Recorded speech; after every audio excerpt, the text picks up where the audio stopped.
कुदळवाडीमध्ये जी कारवाई केली, 100 मशीन आल्या होत्या, घरं तोडली, कंपन्या तोडल्या, दुकानं तोडली, 100 मशीन एका रात्रीत सगळं साफ केलं. आणि मग इथं साफ करायला 4 मशीन.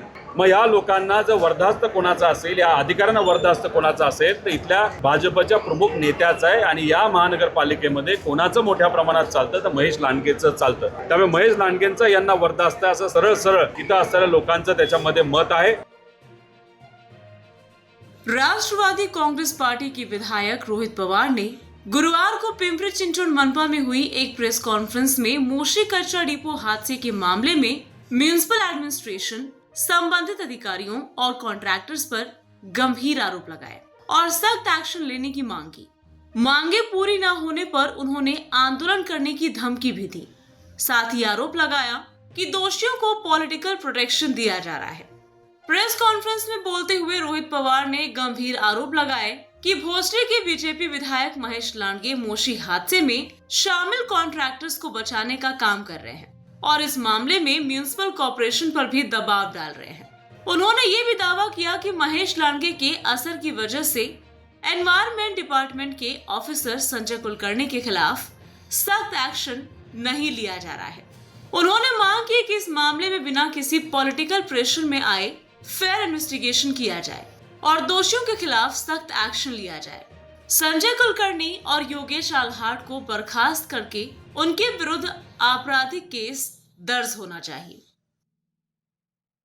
मोशी येथील कचरा डेपो परिसरामध्ये जी दुर्घटना घडली होती 8 जूनला, त्याच्यामध्ये 9 लोकांचा मृत्यू झाला. त्या विषयासाठी मी व आमच्या बरोबर सर्व पदाधिकारी मिळून आयुक्त साहेबांची काल वेळ घेतली होती. आयुक्त साहेब आहेत असं आम्हाला कळालं होतं, त्यांच्या ऑफिसनी सुद्धा सांगितलं होतं. अचानक त्यांना मुंबईला जावं लागलं. तो काय हरकत नाही. ॲडिशनल आयुक्त जे आहेत त्यांच्यावर आमची बैठक झाली. इतरही सर्व जे एन्व्हायरमेंटचे अधिकारी होते त्या बैठकीसाठी उपस्थित होते.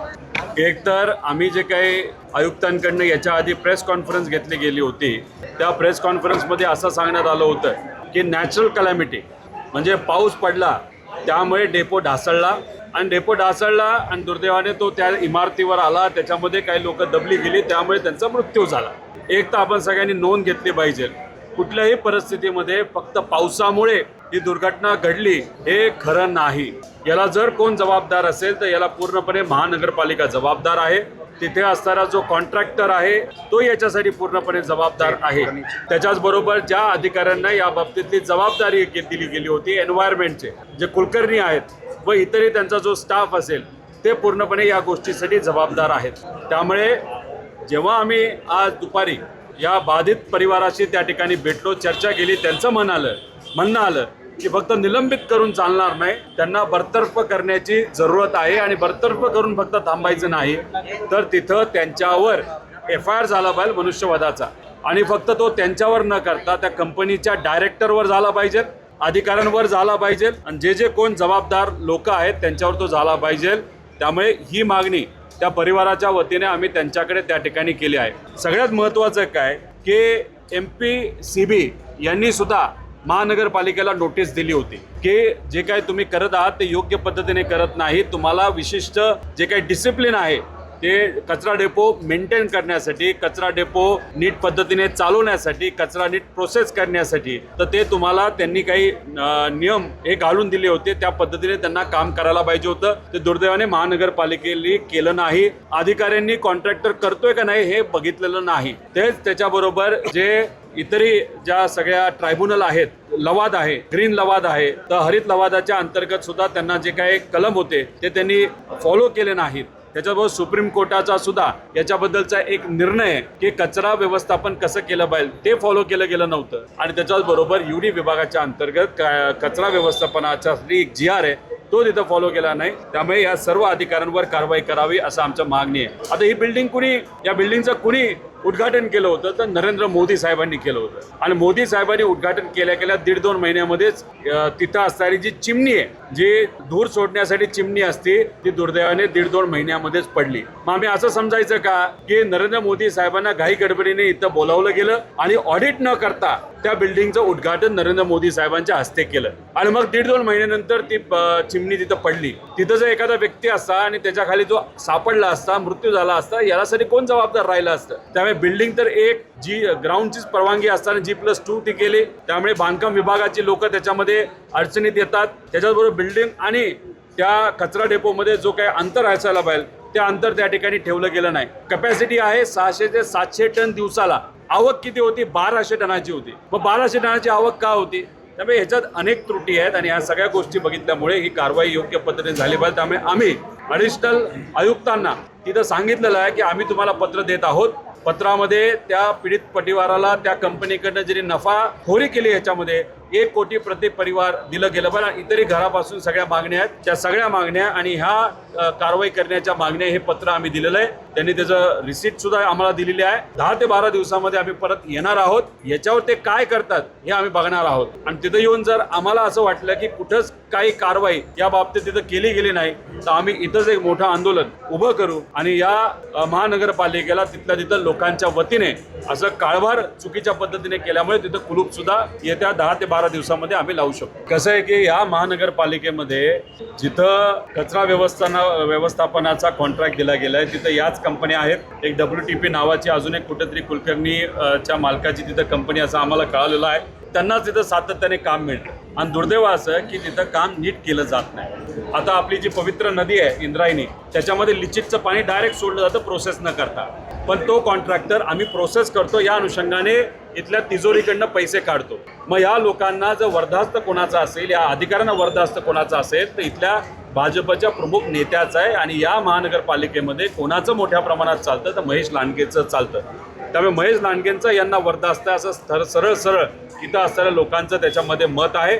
लोकांचं म्हणणं एवढंच आहे की आम्ही घाबरतो, इथं दहशत आहे, आमची घरं पाडली जातात, आम्हाला बराच त्रास त्यांच्या कार्यकर्त्यांकडनं केला जातो म्हणून आम्हाला बोलता येत नाही. पण आम्ही बोलू शकतो, आम्ही बोलणार आहोत.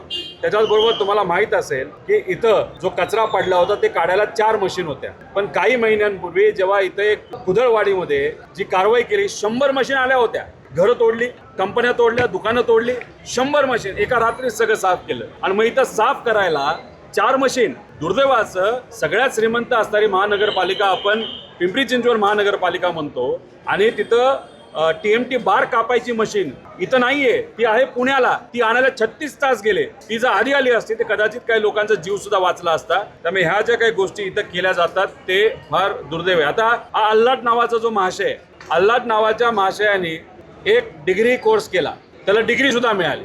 आता ती डिग्री त्यांनी पुण्याच्या वाघोली इथं स्थित असणाऱ्या एका कॉलेजमधून केली. आता याच्यात त्यांनी बाहेरून कोर्स केला का तर नाही. बाहेरून कोर्स करणारं इंजिनिअरिंगचं कॉलेज वाडिया होतं. 2009ला त्यांनी तिथं ते कोर्स बंद केलेला आहे. त्यामुळे युनिव्हर्सिटी लॉच्या अंतर्गत 75% प्रेझेंटी प्रत्येक विद्यार्थ्याला कंपल्सरी आहे. पण हा अल्लाट नावाचा या विभागाचा जो अधिकारी या महानगरपालिकेमध्ये काम करणारा ज्याला वाचवलं जातंय तो इथं महानगरपालिकेमध्ये अतिरिक्त बरीच कामं करत, म्हणजे त्याला जे पद आहे ते तर आहेच पण अतिरिक्त पण त्याला बरीच कामं दिली गेली. तो इथं असताना इथला पगार घेत असताना 75% प्रेझेंटी त्या कॉलेजमध्ये कशी लावली. त्यामुळे आज सकाळी जेव्हा आम्ही मुंबई युनिव्हर्सिटीमध्ये गेलो तो विषय होता खोटा दाखला नाही तर खोटा डिग्री. तर मग ह्याला खोटी डिग्री दिली का महानगरपालिकेला गंडवलं का कॉलेजला गंडवलं. एक तर या अधिकाऱ्याला या महानगरपालिकेमध्ये राहण्याचा कुठेही अधिकार नाही. एक तर नक्कीच तसं करण्याचा प्रयत्न आहे.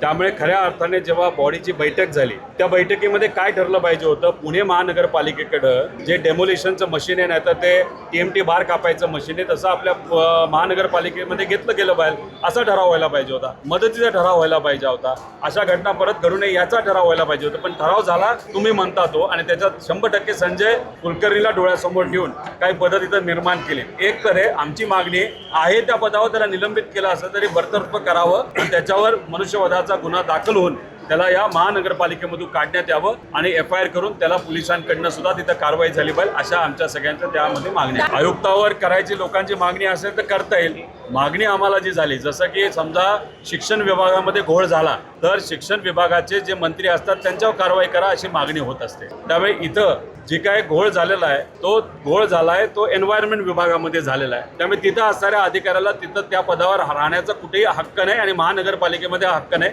अशी आमच्या सगळ्यांची समज असल्यामुळे त्याच्यावर कारवाई होणं महत्त्वाचं आहे. Bureau report, V-SRS news, Pune, Maharashtra.